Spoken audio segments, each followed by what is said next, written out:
A lot of times when trying to discuss the idea of PlayStation versus Xbox, we just like to compare exclusives. Stuff like the really cool adventure games that Sony is working on that happen to win a lot of Game of the Year awards versus the multiplayer focused adventures that Microsoft likes to make.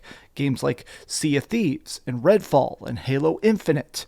Well, in the bigger context of the gaming industry, what I feel like is kind of forgotten is the buying power of these companies.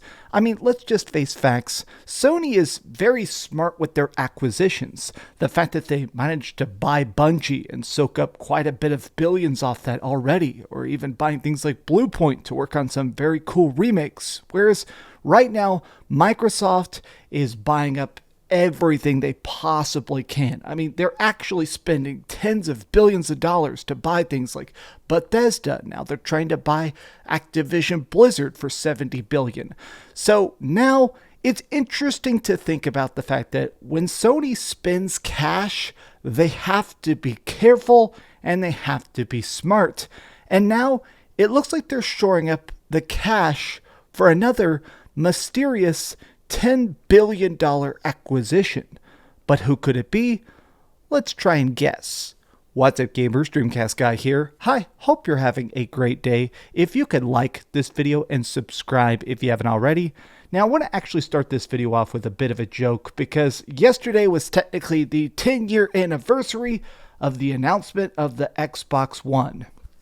I truly believe this is one of the biggest L's ever in gaming history. The fact that Microsoft tried to release an always online console that had a camera you couldn't shut off. It actually did not have used games.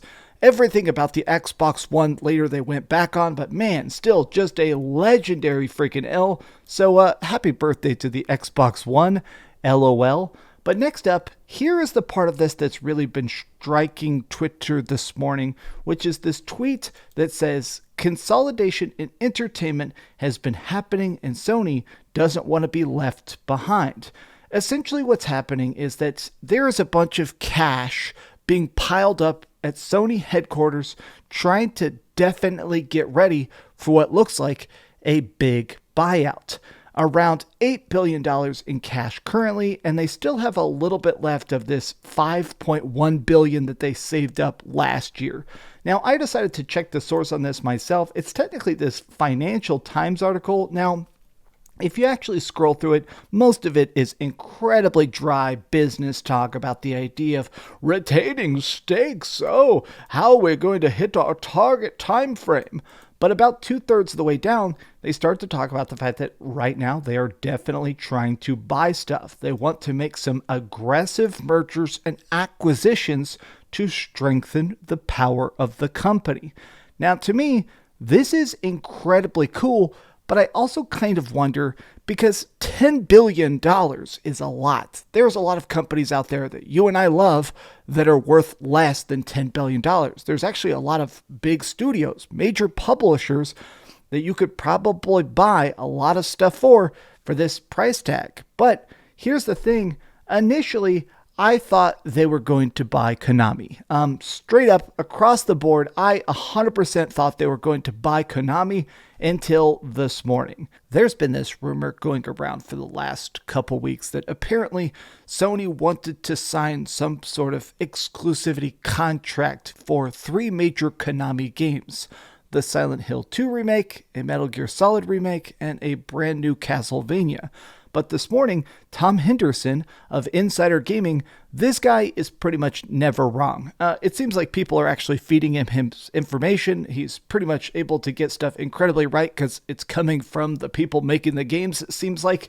Well, he straight up said, hey, you're about to see the Metal Gear Solid 3 remake at the PlayStation Showcase on Wednesday, which I am going to be streaming, but it's not going to be a PlayStation exclusive. It will also be coming to the Xbox Series X and Steam.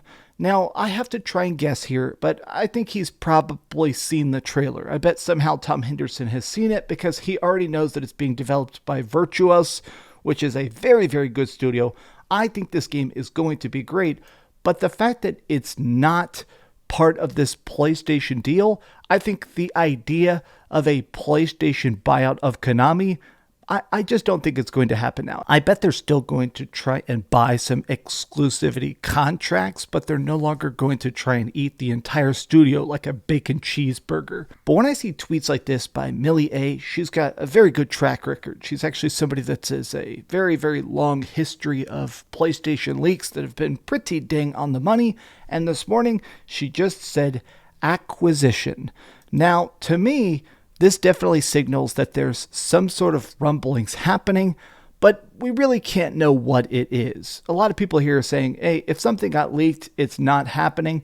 A lot of times the reason they say this is because technically inside of America, the FTC and fair trade commissions and stuff, if you actually leak that your company is about to be purchased, it breaks the stock market and you go to prison. It's called insider trading. You can't do it. So if somehow you're seeing this video and you're at one of these studios that's about to get bought, don't tell me. Don't leak it to me. You'll go to jail. But a lot of people are trying to guess, all right, what is it that could possibly be bought? Is it going to be something like Capcom? Is it going to be Square Enix?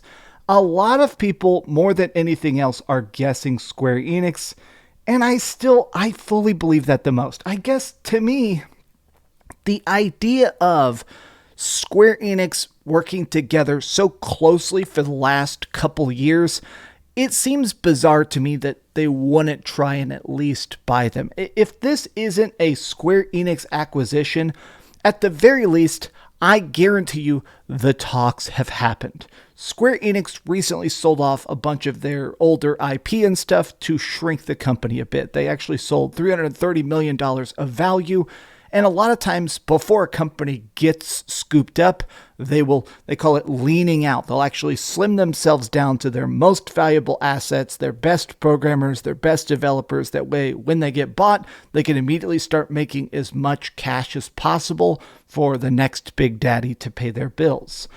I 100% believe that the acquisition is either going to be Capcom, just because, man, they actually would make so much money off that, or I think the acquisition is going to be Square Enix. If it's somebody else, the other options are going to be really random stuff. I mean, there is stuff that I feel like Sony could buy that would make them a lot of cash. PlayStation currently has a bunch of big, cool exclusives that are on the horizon, like Spider-Man 2, Final Fantasy VII Remake Part 2 Rebirth, even weirder games like that Capcom Robot Ninja game and Death Stranding 2. Both of these are exclusive, even though they don't own the studios.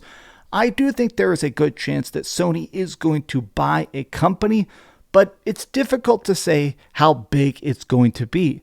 I do think that Sony might be able to scoop up a bunch of mid-tier stuff, a bunch of AA studios.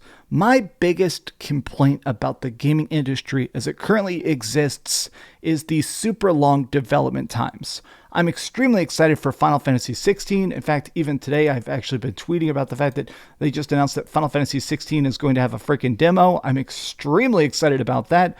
But like this demo with progress that carries over to the full game, it's cool that 16 is about to come out, but it's weird to think that Final Fantasy 17 isn't going to be out till the PlayStation 6. I want them to actually buy mid-tier stuff. I want Sony and Microsoft and Nintendo to make deals to get cool AA games. Stuff that's great, that's interesting, that's fun, but also can come out every 2 years or 3 years instead of every 10 years. But what do you guys think? Are you excited for the future of PlayStation? And what do you think about my theory of Square Enix finally getting bought? Tell me your thoughts in the comments down below. And if you enjoyed this video, please give it a big old thumbs up, share with your friends, and subscribe if you haven't already. And please keep dreaming. All right. God, I am playing the best top secret game right now. You guys have no idea. Next week, I'm about to drop an hour-long review. I mean, it's not going to be that long, but it's going to be 25 minutes of me just losing it over this game.